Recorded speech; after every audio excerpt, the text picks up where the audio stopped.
Saeed Romania overseas limited ওনারা 21টা visa approval পেয়েছেন। তো আমি একটু ওনার পেজে ঢুকলাম আজকে। আসসালামু আলাইকুম ওয়া রাহমাতুল্লাহ। তো আমি আপনাদেরকে দেখাই, হ্যাঁ, কি করছে দেখেন। আলহামদুলিল্লাহ, আজকের সার্বিয়ার 21 জন ক্লায়েন্টের ভিসা অ্যাপ্রুভাল পেলাম, সামনে আরও আসতেছে ইনশাল্লাহ। এবার সেই অ্যাপ্রুভালগুলো দেখি আমরা, হ্যাঁ, সবাই একটু মজা নেই।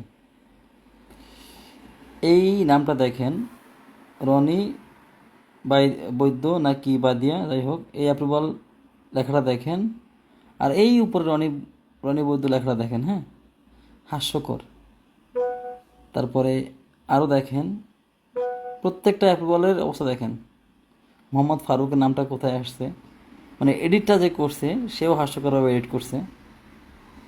আর একটা দেখেন, শাহ আলম, ঠিক আছে, অবস্থাটা দেখেন, ফ্রন্টের অবস্থা দেখেন, হ্যাঁ, ফ্রন্ট দেখলে বুঝতে পারবেন আপনারা এগুলো কত ভালো অ্যাপ্রুভাল। হ্যাঁ, প্রত্যেকটা অ্যাপ্রুভাল আপনারা এই জায়গার নামটা দেখেন। এছাড়া এখানে নামের মধ্যে মানে এখানে লিখতে হবে নামটা, বুঝছেন, এটা হচ্ছে কথা। এভাবে নামটা থাকে না, কিভাবে থাকে সেটা না বলি তাহলে চোরেরা বুঝে যাবে এটাও ফেক।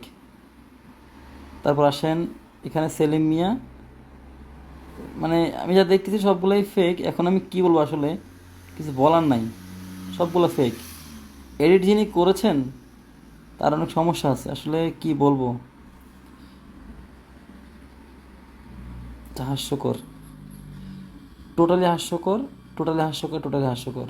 অনেকেই লাভ রিয়াক্ট দিচ্ছেন, অনেকেই বহুত রিয়াক্ট দিচ্ছেন, আমি দেখতেছি। তো যারা তাদেরকে বিশ্বাস করতেছেন এখন পর্যন্ত, এই এজেন্সি, এই যে সবার প্রিয়, সবাই দেখছেন এটা, সাইদ রোমানিয়া ওভারসিজ লিমিটেড, এটা পুরোপুরি সার্বিয়া নিয়ে, স্পেশালি সার্বিয়া নিয়ে উনি আগে কী করছে পরে কী করছে আমার দেখার দরকার নেই, সবগুলো ফেক। আসলে আপনারা বুঝতে পারছেন।